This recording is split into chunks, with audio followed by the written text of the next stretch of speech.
Bonjour et bienvenue à tous. Dans cette édition d'Église du Monde, on revient à Cuba à la suite du voyage apostolique du pape Benoît XVI que vous avez pu suivre en direct sur KTO. Un voyage historique après celui de Jean-Paul II effectué en 1998. Benoît XVI a pu rencontrer le peuple cubain, un peuple, on le sait, tenu par une dictature communiste dans sa spécificité castriste.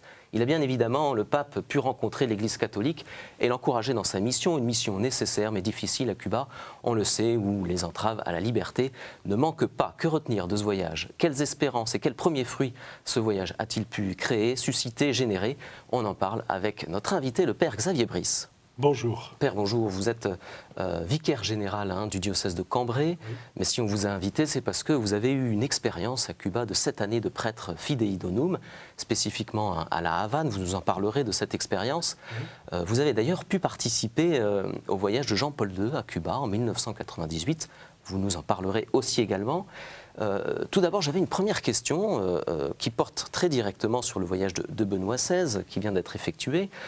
On a eu l'information récemment que le pouvoir cubain avait annoncé, à la suite du voyage de Benoît XVI, que le vendredi saint devenait jour férié. Et ça entre en vigueur dès cette semaine sainte, avec un vendredi saint férié. Comment vous l'interprétez, ce geste de bonne volonté?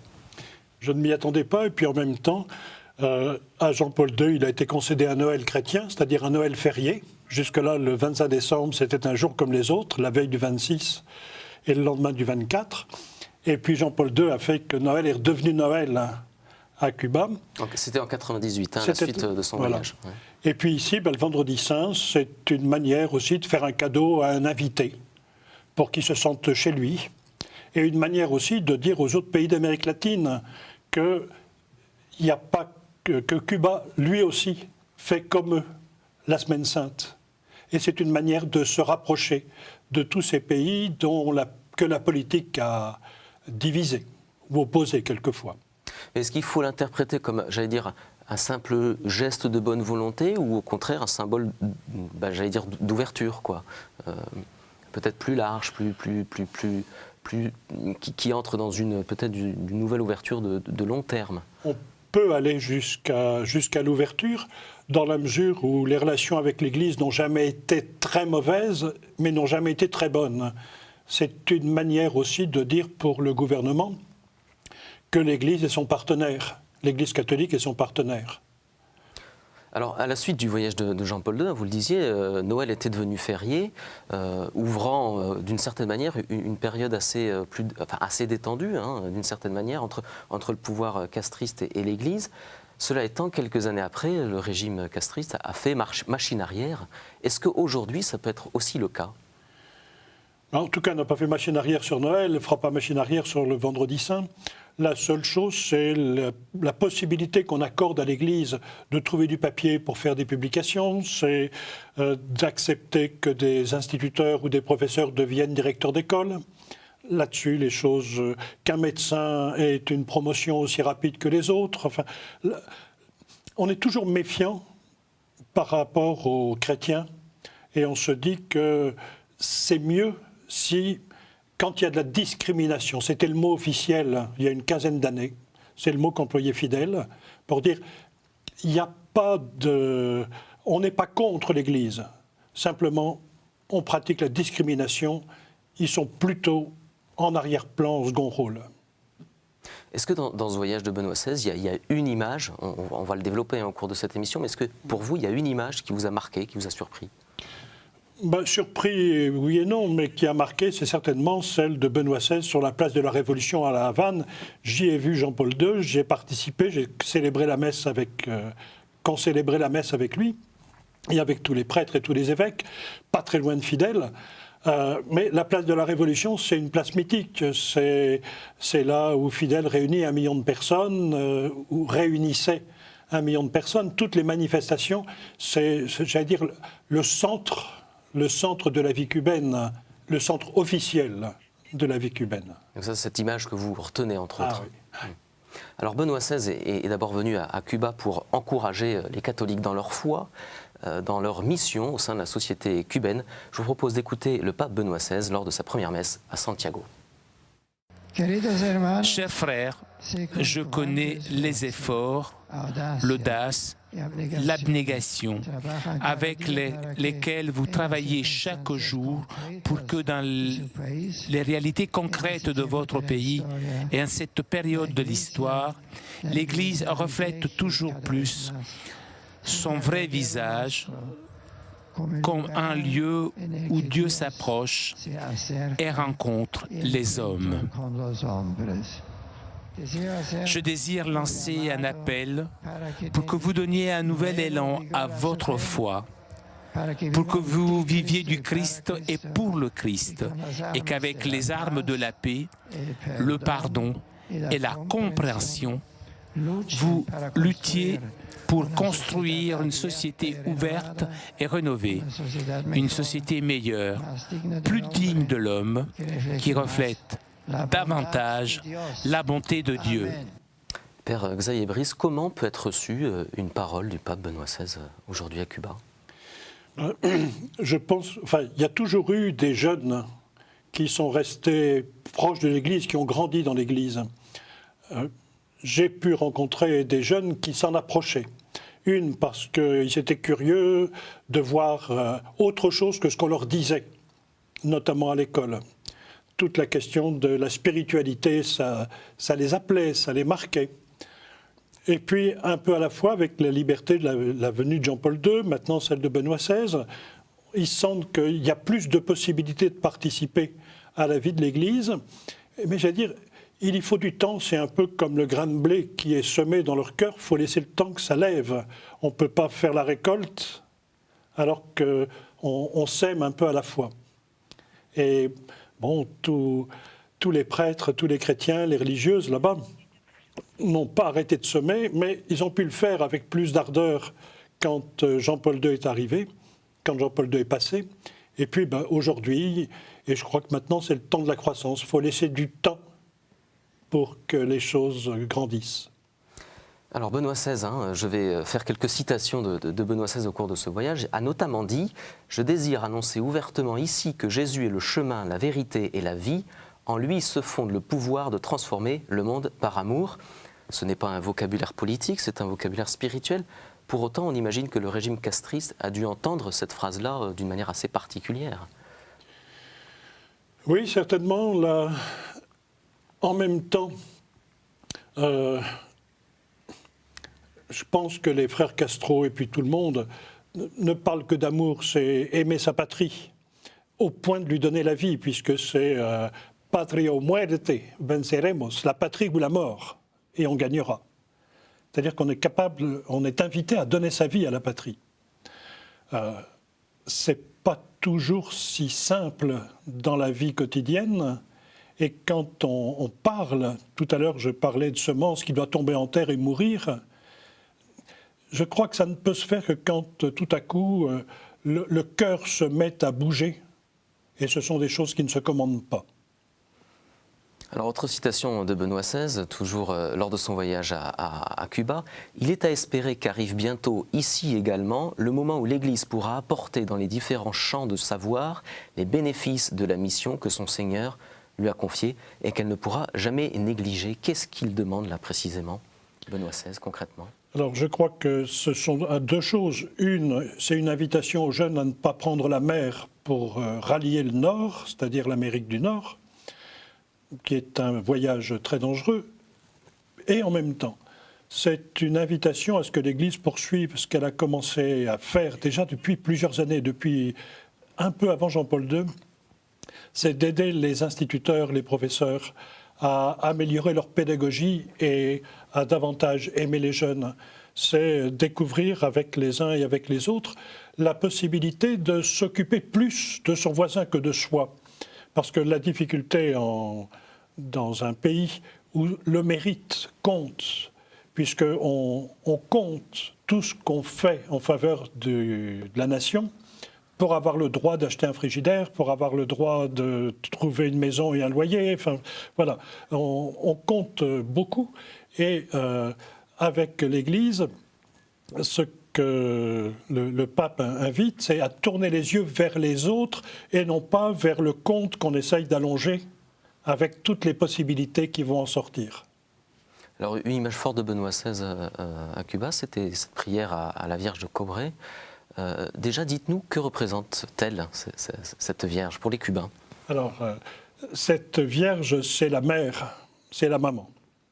Moi, j'ai vu les gens pleurer quand elle passe ou quand ils vont jusqu'à son sanctuaire. C'est une Vierge qui a été découverte au lendemain d'un mauvais temps, d'une tempête. Et 3 hommes l'ont retrouvée flottant sur la mer et ils disent que son manteau n'était pas mouillé. Il était marqué « Je suis la Vierge de la Charité, la Virgen de la Caridad ». Et les 3 hommes qui l'ont trouvée, c'est un noir, un métis, un blanc. C'est l'unité du pays. C'est la mère des Cubains. Donc c'est très profond. Hein. Aujourd'hui, pour les Cubains, c'est un symbole très profond. C'est très très profond, d'autant qu'elle a marqué ensuite l'histoire, puisque El Cobre, qui est à l'est du pays, c'est le premier endroit où les esclaves sont devenus libres, là où elle était. Quand il y a eu la guerre d'indépendance, Maceo a fait le premier drapeau cubain avec le linge qui servait d'autel dans sa maison à la Vierge du cuivre, à la Virgen del Cobre. Et donc, toute l'histoire cubaine est entremêlée avec la présence de la Vierge. Alors, devant la Vierge de Cobre, Benoît XVI a prié pour ceux qui souffrent, ceux qui sont en prison et ceux qui sont éloignés de ceux qui leur sont chers. Là aussi, ce sont des mots spirituels. Il y a quand même une portée politique quand on parle des prisonniers, de ceux qui sont éloignés. On imagine aussi aux exilés cubains. Tout à fait. Ça a été entendu comme cela à Cuba? Ouais. Sûrement, oui, oui. Parce que ce qu'il y a d'assez extraordinaire, c'est qu'il me semble que tous les Cubains ont quelqu'un de proche à l'étranger. Au moins une personne sur 10 vit à l'extérieur de Cuba. Les prisonniers, tout le monde sait que les prisons sont légion à Cuba. Alors il y a bien sûr les prisonniers politiques, mais il y a aussi tous ceux qui sont pris pour de menus larcins, mais qui font des entorses à la manière dont on voudrait que la vie soit organisée. Enfin, oui, ça parle. Ça parlait. Ouais. Ça parle. Alors Benoît XVI a aussi demandé plus de liberté religieuse et d'une certaine manière plus de marge de manœuvre donnée à l'Église pour qu'elle agisse plus encore pour le bien commun de Cuba, car l'Église agit déjà fortement dans le champ social et caritatif. Je vous propose de le découvrir avec ce reportage de Guillaume Roubert auprès des Pères Salésiens. On regarde. À la porte de son église, en plein cœur de la Havane, le père Rouillot récupère les élèves à la sortie de l'école. Cela fait maintenant 4 ans que ce père salésien s'occupe de ce centre pour jeunes. À la suite de Don Bosco, le père Rouillot, aidé de 3 autres prêtres, oriente son action pastorale vers l'éducation des enfants du quartier. Chaque jour, dans sa paroisse Maria Auxiliadora, il accueille jusqu'à 120 enfants et près de 70 adolescents. Il s'agit de leur transmettre des valeurs humaines. On transmet bien sûr des valeurs religieuses, mais ici on n'oblige personne à être chrétien. On veut simplement qu'ils deviennent des gens bien. Sortir les jeunes de la rue, mais aussi les familiariser avec la figure du prêtre et du Christ. Un enjeu pour l'Église cubaine. L'Église réinvestit progressivement la société par le biais de son œuvre sociale. Sport, basket, danse et goûter attirent une jeunesse qui ne trouve un espace de loisirs et de relative liberté que dans l'enceinte paroissiale. Enseignement marxiste la journée et éducation religieuse le soir, le centre n'a pourtant pas d'existence officielle. Mais l'État tolère son action dans un champ social dont il admet avoir besoin de l'Église depuis les années 90. Derrière le sport ou le goûter, la religion n'est donc jamais bien loin. Et c'est par une leçon morale et une prière que se termine le tournoi de basket. On fait toujours une prière à la fin. On appelle ça les 5 petites minutes. Soit on parle de l'évangile, soit c'est un message ou une information. Toujours pour leur dire que Dieu est amour. Et bien sûr que la Vierge aussi.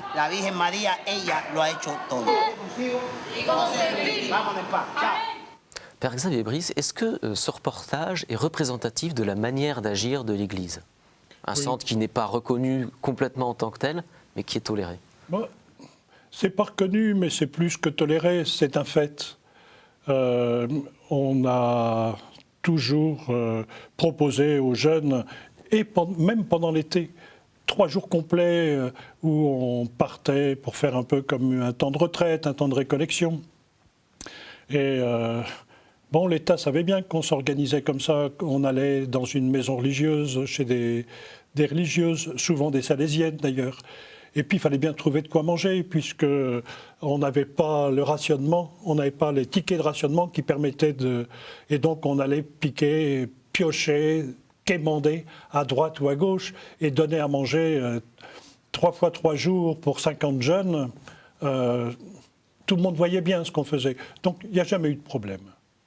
Où est-ce que l'Église est particulièrement investie? Dans quel secteur là, à Cuba? Alors, il y a tout un secteur qui est celui des arts, de la littérature, mais avec la musique. Et puis, il y a aussi tout un secteur qui est celui autour de ce qu'on appelle la doctrine sociale de l'Église.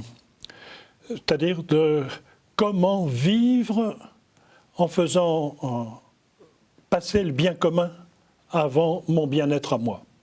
Donc la question de l'agir ensemble. Et là, la doctrine sociale de l'Église a beaucoup plus de force que chez nous, parce que chez nous, on la connaît à moitié, là-bas, on la découvre. Et donc, il y a tout un travail. Et concrètement, je veux dire, ça se traduit comment, de manière concrète, sur le terrain comme, voilà, on a vu cet exemple de ce centre, mais voilà. Qu'est-ce qu'on peut donner comme autre exemple où l'Église est fortement engagée? Alors, par exemple, il y a avec les professeurs, mais avec tous ceux qui le souhaitent, il y a un certain nombre de rencontres, surtout pendant l'été, où on va passer, comme on dit, una convivencia, un vivre ensemble d'une semaine, de 10 jours, pour travailler sur des réalités comme celle-là. On découvre tout à coup que la vie peut être organisée autrement que ce qu'on nous a toujours dit.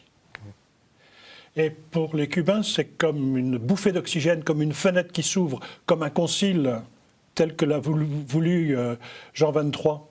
C'est tout à coup autre chose qui arrive et ça fait du bien.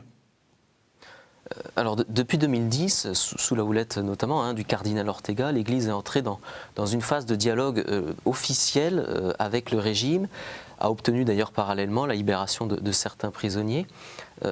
Pourquoi l'Église a opté pour cette manière d'être, j'allais dire Alors on ne va pas revenir sur toute l'histoire, oui. Mais quand je suis arrivé à Cuba, tout début 86, je suis arrivé dans ce qu'on a appelé la première rencontre nationale de l'Église cubaine.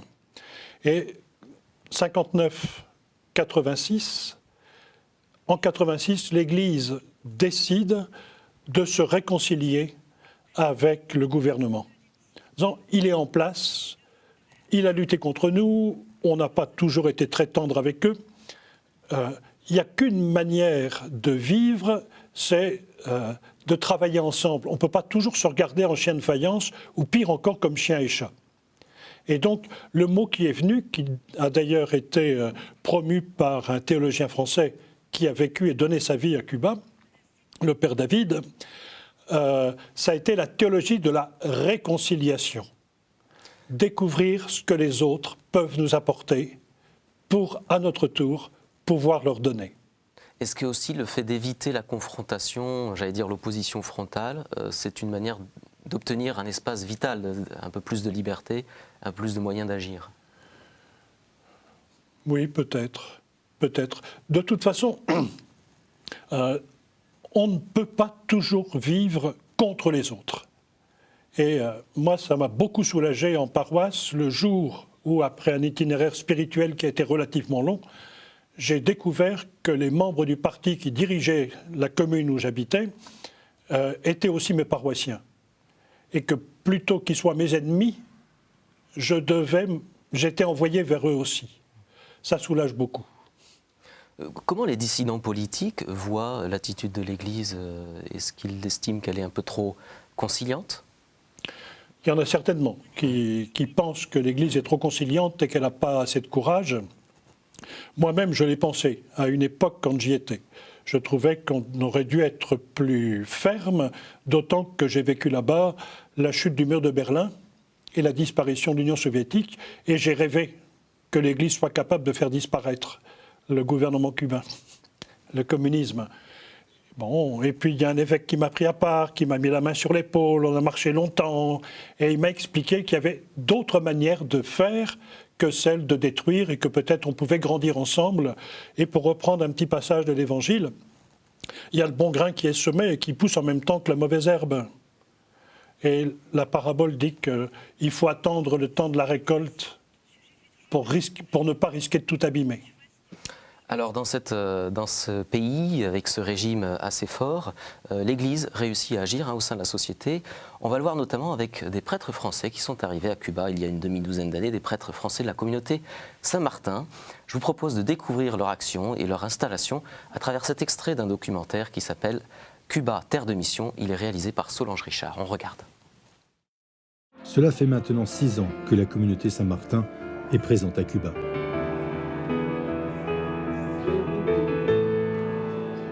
Dont Jean-Marie, à l'époque modérateur général, avait demandé aux frères s'il y avait des volontaires pour une mission un peu spéciale comme celle de Cuba. C'est vrai qu'en arrivant ici, en voyant la nécessité et les perspectives, la relation très bonne avec l'évêque, Monseigneur Arturo, nous sommes partis à Troyes en août 2006 pour cette aventure. Pour ces jeunes prêtres, le travail ne manque pas. Ils sont 4 membres de la communauté Saint-Martin à se partager les tâches dans les différentes communautés chrétiennes du secteur. Je m'occupe de coordonner l'action générale de tous les bénévoles qui travaillent à la Caritas ici. Et voilà, j'assure le suivi paroissial. Et donc j'ai été chargé de ça comme diacre. Ici on est à la Caritas. Donc Caritas c'est la charité, c'est donc en fait l'équivalent du secours catholique à Cuba. Il s'occupe ici des gens qui sont dans la nécessité et qui viennent chercher quelque chose.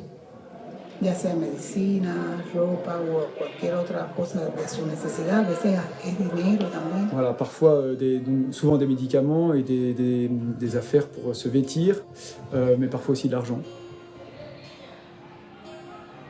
Se soigner à Cuba est extrêmement difficile.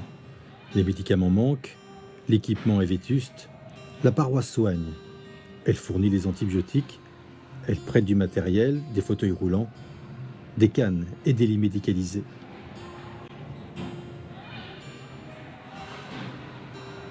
Okay. Donc voilà, on fait la nourriture ici aussi pour 40 personnes qui ont besoin de notre aide, voilà, surtout des personnes âgées. La paroisse tient 4 centres d'accueil, appelés ici comedores. Les plus pauvres peuvent venir y chercher des repas.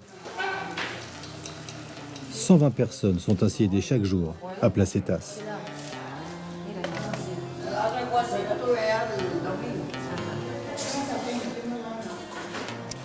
Voilà, on le voit, une présence de l'Église. Et d'ailleurs, il y a un dynamisme interne à l'Église, Père Xavier Brice. Il y a des vocations qui se développent. C'est presque, on aurait le sentiment que c'est paradoxal, mais pourquoi ce développement de vocations au sein de l'Église cubaine? Parce que le Seigneur appelle là comme ailleurs et que sans doute il y a plus de besoins là qu'ailleurs. Bon, il y a toujours eu beaucoup de prêtres étrangers qui ont été présents, beaucoup plus encore avant la Révolution, avant 59. Mais aujourd'hui, c'est normal qu'un peu à la fois, les Cubains prennent la relève, d'autant que nous, en Europe, on a moins de prêtres à envoyer. Et donc, c'est un peu comme un équilibre qui se fait. Est-ce que ça veut dire que c'est plus facile qu'avant ou pas Sûrement. C'est sûrement plus facile qu'avant. Alors, il nous reste un peu plus d'1 minute dans cette émission. Je vais vous poser peut-être une dernière question qu'on se pose un peu tous. C'est combien de temps ça va durer le castrisme à Cuba? Est-ce que vous imaginez que c'est quelque chose qui peut perdurer après les frères Castro ou pas? Quand je suis parti fin 92, les copains pensaient que c'était presque fini. Et puis voilà, ça fait 20 ans. Raoul a pris la relève de Fidel et je ne m'attendais pas à ce qu'il le fasse aussi bien. Je ne sais pas comment ça va évoluer, c'est très difficile parce qu'il n'y a pas de débat. Et les changements, les modifications qui interviennent un peu à la fois. Et il faut noter les changements tout en sachant que peut-être demain, on reviendra à ce qu'on vivait hier. Alors, je crois qu'aucune société n'a la vie éternelle, n'a les promesses de la vie éternelle, mais je n'ai pas d'idée, je ne peux pas répondre. Cette société surveillée peut durer encore longtemps, vous pensez ? Oui, parce que c'est très surveillé. C'est une société qui est très forte et en même temps bon enfant. Et donc on essaye avec la musique, avec la gaieté, avec le cœur de chaque Cubain, de la rendre la plus joyeuse possible. Très bien, merci beaucoup Père Xavier Brice de nous avoir éclairé sur Cuba, l'Église à Cuba, à travers votre expérience de prêtre Fidei Donum. Je rappelle que vous êtes vicaire général du diocèse de Cambrai, que vous avez vécu 7 ans à Cuba. Merci à vous d'avoir suivi cette émission. Je rappelle que vous pouvez la revoir sur notre site www.ktotv.com. Merci beaucoup, à très bientôt.